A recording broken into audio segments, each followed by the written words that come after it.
নির্বাচিত সংসদেই জুলাই সনদ বাস্তবায়ন করা হবে, এই কথা জানিয়েছেন মুক্তিযুদ্ধ বিষয়ক মন্ত্রী আহমেদ আজম খান। সকালে বেগম রোকেয়া বিশ্ববিদ্যালয়ে শহীদ আবু সাইদের শোক সভায় মন্ত্রী বলেছেন, প্রধানমন্ত্রীর নির্দেশনায় জুলাইয়ের চেতনা বাস্তবায়নের কাজ চলমান রয়েছে। দ্রুতই শহীদ আবু সাইদ স্মৃতিস্তম্ভ ও জাদুঘর নির্মাণ কাজ শুরু হবে। এর আগে পীরগঞ্জে শহীদ আবু সাইদের বাবা ও পরিবারের সদস্যদের সঙ্গে নিয়ে তার কবর জিয়ারত করেন মন্ত্রী। খোঁজ খবর নেন সবার।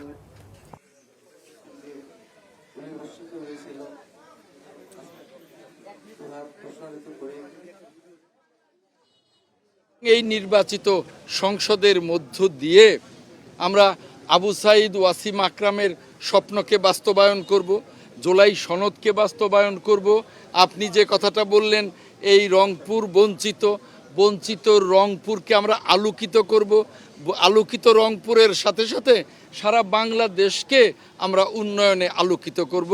এটা আমাদের মাননীয় প্রধানমন্ত্রী জনাব তারেক রহমানের অঙ্গীকার।